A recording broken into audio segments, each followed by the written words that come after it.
Today's lesson is an exercise that's partly just a party trick and partly the result of I wonder if you can actually do this. But it's ultimately a groove exercise, and if you can get these chords to work over this bass line, then being able to play licks over a bass line like this, or even just over a steady bass, will seem much easier once you've worked out this particular groove and the things you need to do it. Now, as much as any other kind of roots guitar playing, solo fingerstyle blues guitar is as much about playing the groove as anything else. And the groove, in turn, is the result of having solid coordination between your thumb and your fingers. So exercises like this are designed to help you build that foundation so that whether you want to do accompaniment or you want to be able to improvise, whether you want to play steady bass, walking bass, whatever, you've got the coordination and the rhythmic pulse that will support anything that you're trying to do. Now, the development of your groove and your picking hand coordination is really an ongoing proposition and something you can continue to develop as you build your repertoire and your improvisation skills. And if that's something that you'd like to pursue in more depth, I encourage you to check out my membership, the Fingerstyle 5, which you can learn more about at fretboardconfidential.com.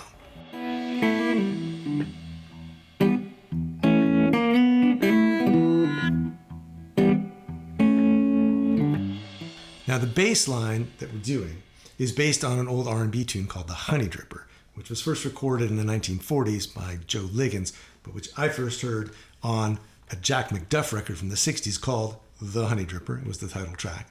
And I got that record because Grant Green is the guitar player on that record, and I wanted to check out some Grant Green. But so this bass line has a pedigree, and it's very straightforward as bass lines go. It's just the root, the sixth, the fifth, and the sixth in the key of E.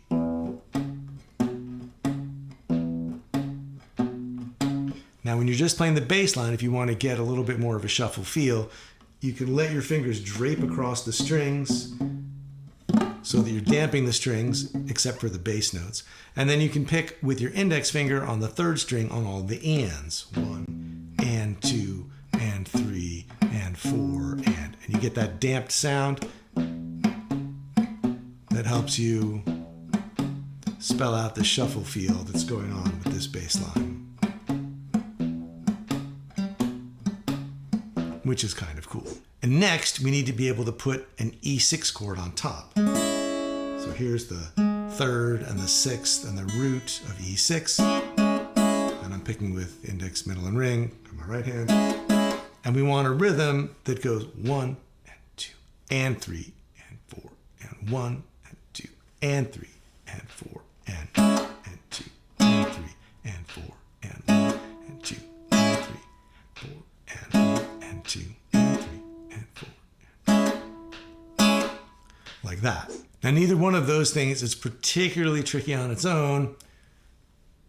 Putting it together is the trick, right? So we want to have this and this at the same time. And so one thing that will help is to take this E6 chord and think about it having the fifth in the bass, played here with the middle finger on the second fret of the fifth string.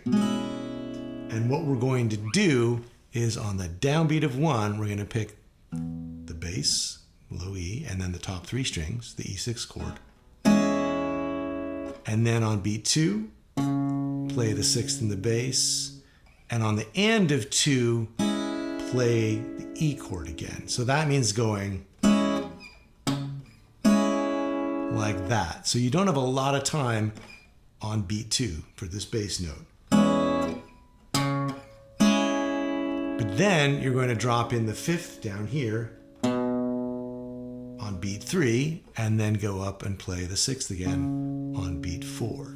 So 1 and 2 and 3 and 4 and 1 and 2 and 3 and 4. So if you think of this as chord shape in your left hand as kind of this shape moving around, except that when you go up, you are not really holding on to the strings on top. They can slide along, but they don't want to be touching the strings.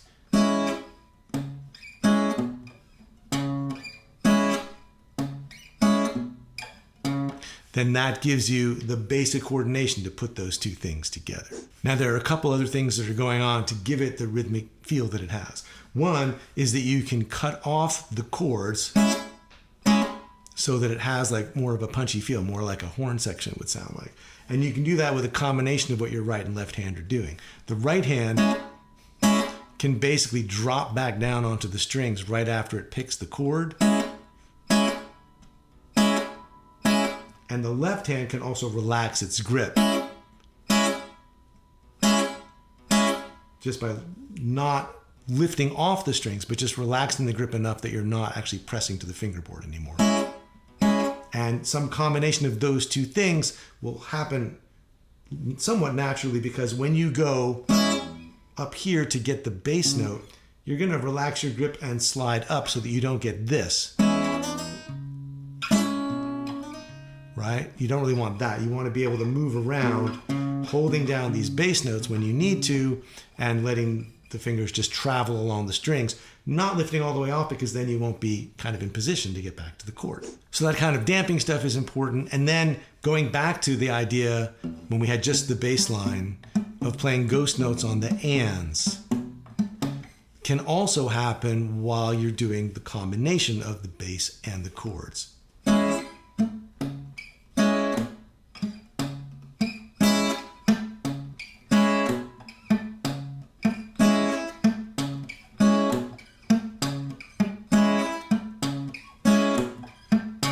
And in fact, having that kind of constant rocking back and forth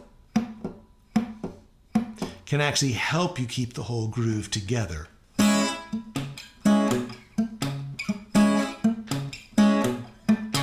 Because your hand is doing this constant thing. And to me anyway, that always helps me really know where the pulse is and helps me put whatever syncopations or other things that have to happen around the beat where they belong, because I know kind of where home is as far as 1 and 2 and 3 and 4 and. Now, the original Honey Dripper started out with a long vamp, and so the exercise today is really just to do this on the 1 chord. But you could go to the 4 chord by taking the E6 chord and dropping the third of the E chord down to the flat 7 of an A7, right? And then you have this, and the bass would then move up a string. So root 6, 5, and 6 for the A on the 5th string, and then the 4th string at the 4th fret, 2nd fret, 4th fret. And once you have that, and you have this voicing, then the coordination is basically the same.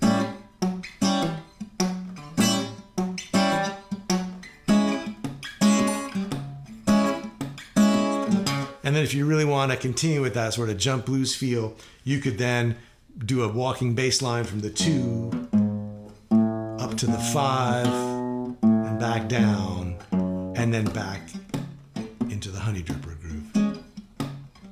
And once you have that bass line, you could put some blues licks over it.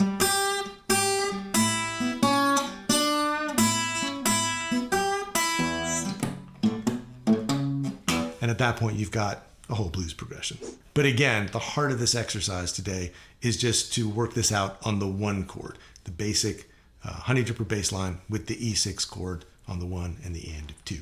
If you can put those two things together, it will do a lot for your picking hand coordination, it'll do a lot for your sense of groove, and it will also make a lot of other things seem easier. When you go back to just playing a steady bass or a simple alternating thumb in a key like C or A, if you've gone through this exercise, those things will seem a lot clearer and a lot easier to accomplish.